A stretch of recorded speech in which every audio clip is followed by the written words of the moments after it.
MS Purnima Enterprises present Second International Manipuri Short Fiction Film Festival 2022 organized by Deepak Film Production Manipur. Film Forum Manipur gi meeting makhada Department of Social Welfare, Government of Manipur na sponsor to biduna. Let's make Manipur drug free haiba theme masida. Pangtok Jagadar Film Festival asida Manipur gi idagi hogiba akhoi ireja film bu puthokliba film da khongdariba mayam singsina Faza film semaga Thazin biduna soidana pung pagatpi amadi saruk yabiu. Deepak Films Production Manipurna Film Forum Manipur gi meeting makhada Department of Social Welfare Government of Manipurna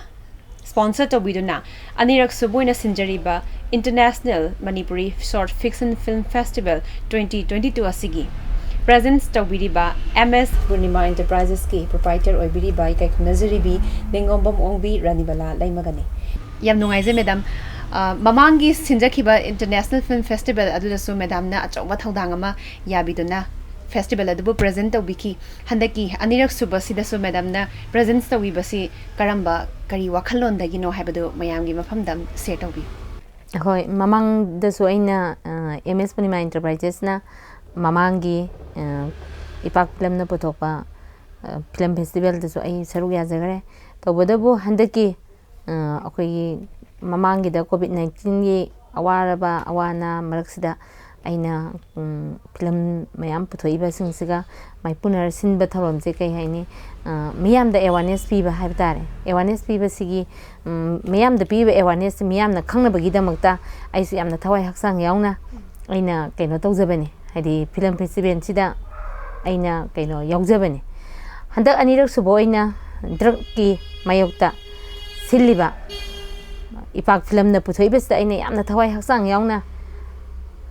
taseng maki aina pamjari bese hairogadi hojigi naharon sin inkhalil gi banga sigi samaj te leiba naharon sing sigi mangtharik libase ngasigi film sina khitang miyam da suggestion piba haitare ko mayam da oiba hadi poktak piba oina film se puthok piba si yamna aina yam interest leijaba haitare sina maram oidana ai thawai haksang yauna ai ipak na tawasida ai yaujabani Anirak Suboina. Yam nungaize madam ado madam makhata na khoina khangjaning base MS Purnima Enterprises na khoigi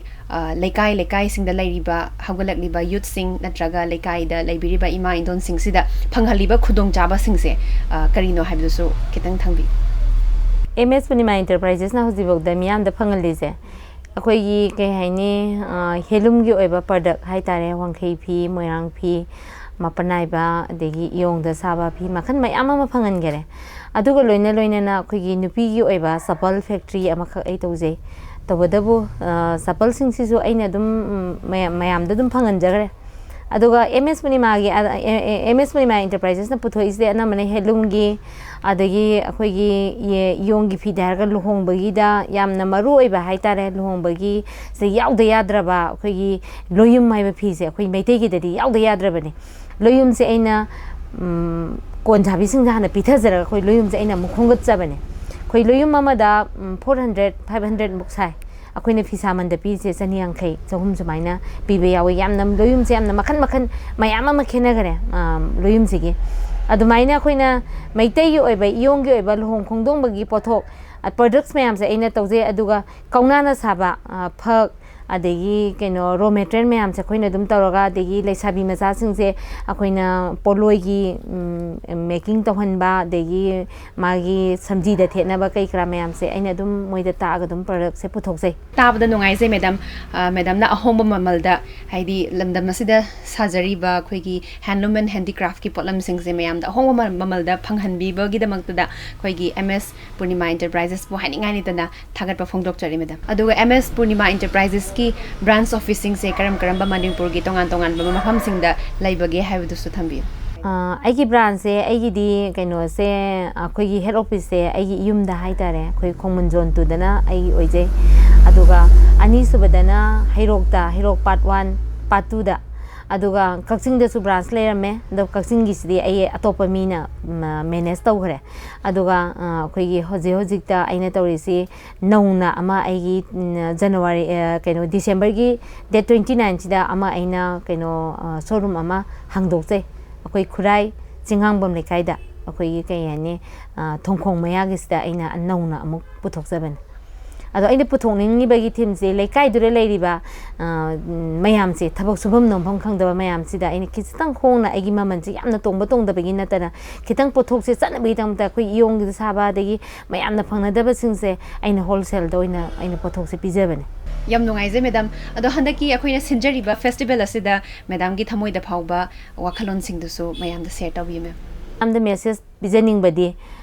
ꯑꯩꯈꯣꯏꯒꯤ ꯇꯦꯜꯂꯕ ꯐꯤꯂꯝꯁꯤꯅ ꯑꯩꯈꯣꯏꯒꯤ ꯍꯧꯖꯤꯛꯀꯤ ꯍꯧꯔꯛꯂꯤꯕ ꯅꯍꯥꯔꯣꯟꯁꯤꯡꯁꯤꯗ ꯄꯤꯕ ꯌꯥꯕ message ꯄꯤꯕꯤꯔꯒ ꯑꯩꯈꯣꯏꯒꯤ ꯐꯤꯂꯝꯗ ꯈꯣꯡꯗꯥꯔꯤꯕ ꯃꯌꯥꯝꯁꯤꯡꯁꯤꯅ ꯁꯔꯨꯛ ꯌꯥꯕꯤꯗꯨꯅ ꯑꯩꯈꯣꯏꯒꯤ ꯏꯄꯥꯛ ꯐꯤꯂꯝꯁꯤꯗ ꯁꯞꯄꯣꯔꯠ ꯇꯧꯕꯤꯌꯨ ꯃꯤꯌꯥꯝꯒꯤꯗꯃꯛꯇ ꯑꯦꯋꯥꯔꯅꯦꯁ ꯄꯤꯕꯤꯌꯨ ꯗ꯭ꯔꯒꯁꯤꯕꯨ ꯐ꯭ꯔꯤ ꯑꯣꯏꯅꯕꯒꯤꯗꯃꯛꯇ ꯃꯤꯌꯥꯝꯅ ꯁꯞꯄꯣꯔꯠ ꯇꯧꯕꯤꯌꯨ ꯑꯩꯒꯤ ꯃꯥꯏꯀꯩꯗꯒꯤꯁꯨ ꯄꯨꯔꯅꯤꯃꯥ ꯃꯥꯏꯀꯩꯗꯒꯤꯁꯨ ꯑꯆꯧꯕ ꯊꯧꯗꯥꯡ ꯑꯩ ꯌꯥꯖꯔꯤ ꯍꯥꯏꯅ ꯑꯩ ꯃꯤꯌꯥꯝꯗ ꯃꯁꯤꯃꯛꯇꯪ ꯊꯝꯖꯒꯦ ꯊꯥꯒꯠꯆꯔꯤ ꯃꯦꯗꯥꯝ ꯀꯥꯎꯕꯤꯔꯒꯅꯨ second international Manipuri short fiction film festival 2022 ꯑꯁꯤ ꯃꯌꯥꯝ ꯄꯨꯟꯅ ꯁꯔꯨꯛ ꯌꯥꯃꯤꯟꯅꯗꯨꯅ ꯃꯄꯨꯡ ꯐꯥꯕ ꯑꯣꯏꯃꯤꯟꯅꯔꯁꯤ